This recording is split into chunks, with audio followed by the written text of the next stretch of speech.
The Radio Wammo Breakfast. Kiwi.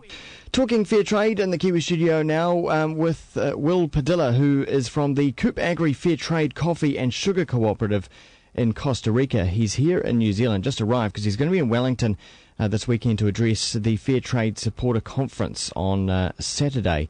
And he's here to talk about how the cooperative benefits from the sales of fair trade coffee and sugar here in New Zealand. And Will is with us this morning. Good morning to you, Will. How are you? Hi, Glenn. How you doing? Yeah, good. Good trip over here. It's a long way to come. Oh, yeah, 31 hours. Yeah. You won't know. Tired, but, I'm happy to be here in New Zealand again. You won't know what's day or night or what time of the day it is. This is probably night time to you right now, right here in the morning. Let's talk about the cooperative. How long has the cooperative been around for? CoopeAgri have been in the market for 48 years. And we have been doing business in coffee and sugar cane with producers of the southern region of Costa Rica. And how long has the cooperative been involved with fair trade? We started in 1994 with sugar, and since 2004 we have been doing also coffee. But we started, with the coffee production in 1962.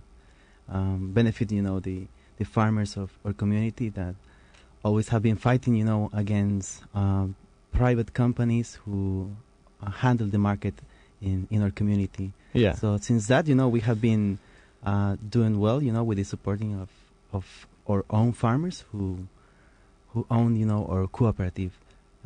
And we decided to join Fair Trade in 1994 to establish a direct relation with companies. Before, we have to sell it to a private company to be exported, but with the fair trade, we have been getting benefits and have a rate or net of companies who dealing directly with producers. Tell us what it was like, say, before 1994, before you got involved with fair trade. Was it difficult to get a decent and fair price for your goods? Absolutely, and also the chain where we were dealing was too long. The farmer has to sell it to the mill to exporter, the exporter for an importer, then retailer. Yeah. And there was a lot of money in staying in the mill that do not go through the farmers. But today, after we get into fair trade, we make a business directly, with companies as, in New Zealand and other countries in the world. So you've effectively cut out all the middlemen. Exactly. Yeah. Is in some cases necessary, but in the main cases, if the farmers can deal indirectly, the benefits are bigger, for the companies. And how direct are we talking? Are we talking like the farmer could talk directly to someone who is selling coffee in a cafe here in New Zealand? Yeah, or there's some roasters also, who dealing directly with farmers in different countries, not just in Costa Rica. And how does that communication happen? Is it face to face, or over the internet, or on the phone, or? With the technology, we use a lot of emails and also phone. Yeah. And sometimes, as last year, we have been visited, for roasters, for companies interested in what we have been doing in field. I've heard about that. A lot of roasters in New Zealand who are really passionate about what they do will actually go to the farms themselves and meet the growers. Actually, spend some time there. Yeah, and for me, it's impressive to see how the fair trade is growing in New Zealand. I've been here in 2007, and fair trade has just started in 2005, I think, in New Zealand, and 2010. It's impressive. The quantity of products that you can find in the supermarkets and in different other storage in New Zealand, and also in our case, the support that we receive from New Zealand people is amazing. We're selling today sugar and coffee directly for companies here in New Zealand, and it's something that is benefits our community. Yeah, in fact, the stats say that the sales of fair trade sugar in New Zealand accounts for 55% of CoopeAgri's fair trade sugar sales worldwide. So that's very significant. That's come along quite quite fast and quite big. Yeah, absolutely. And the benefit is something that that we're feeling today. And that 55% of our fair trade sugar exported directly to New Zealand is something that we really thanks the people of New Zealand for supporting us. And in what form does that sugar come? Is it refined? Because we've got the sugar refinery here in New Zealand, the Chelsea sugar refinery in Auckland. Does it bypass that refinery? How does that work? Do you know? We have our own sugar mill, that belongs to the farmers. Yeah.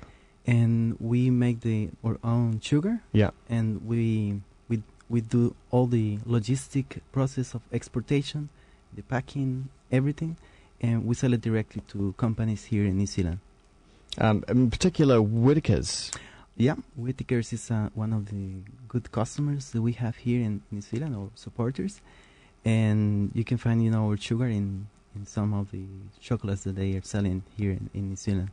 Is this actually? It's quite eye-opening. It's quite astounding to know that New Zealand figures quite in a large way for this cooperative, and therefore for a community. It's amazing that we don't have a little bit more of an affinity between sort of governments perhaps going on here as well. Are you aware that are there any sort of governmental contacts between New Zealand and Costa Rica talking about fair trade? Not really. The main contact we have is the Fair Trade Association of Australia and New Zealand. Yeah. They have been supporting us and other organizations in other countries, and it's the main contact for farmers, and the companies in New Zealand.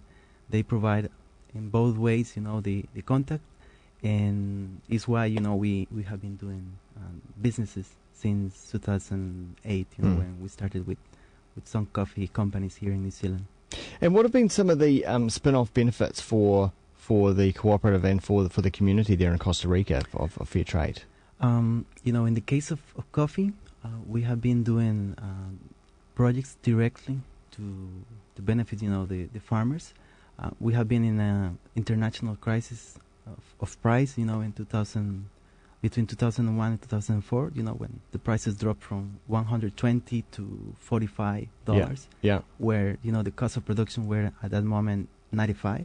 So you can imagine, a farmer who invests $95 getting, $45. Yeah. So that affect, directly our farmers, and the production of our area falls, 50% if we compare, what we produce in 2000 and what we are producing now. And fair trade, what is helping us, we have been doing a project of a coffee nursery for provide the plants, for the farmers to get back in track, in the coffee activity. Yeah. After 5 years of bad prices, where as I mentioned before, a lot of them disappear. But it's really starting to pick up now. Yeah.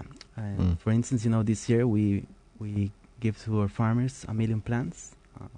For be replanted in their coffee farms, and actually we already processing or planting the plants for the next year, and that will be 2 million plants, and that will help a lot of people to get in track, and in 2 years being in producing good coffee. Has there been a rise in living standards at all as well? Yeah, absolutely.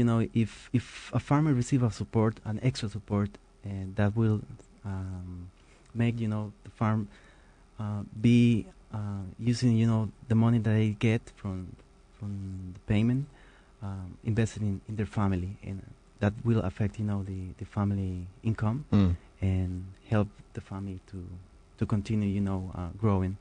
And education is something that we also have been investing in farming to make them consent to learn how to produce better, using the better practices of production, and the families is getting benefits, because they will be knowing how to produce better. It's something that fair trade is also helping us to improve. Is there always an ongoing battle with because there's always bad people out there who want to pretend that they are fair trade, or who want to somehow weasel their way in and be a middleman, and is there always a battle to try and keep those people away? Yeah, as I mentioned, we we said, fighting for almost 48 years. Yeah. With people like this in our community, but the farmers have make a sense of ownership, with the cooperative, and are the main supporters of their own organization. For instance, our president and other members of the board of directors, they are farmers who have 2 hectares of land, and when there's companies or multinational companies from other countries to come over and try to convince our farmers to give the coffee to them. Yeah. There is the ownership of the people of our community, and also the benefits that they get from the cooperative. For instance, the services that we're giving to them, as the medical support program, to attend 20,000 people during the year, and other programs that we have, make the farmers be proud to be in the CoopeAgri and a Fairtrade organization. Well, it sounds like a fabulous project, and a really good idea for New Zealanders to keep the awareness of fair trade up there, and to keep on buying fair trade products. The benefits are fairly obvious. Thanks very much, Will Padilla, for coming on in. Enjoy your time here in New Zealand, and enjoy the Fair Trade Supporter Conference as well in Wellington this weekend. Thanks so much for coming in. Okay. My pleasure.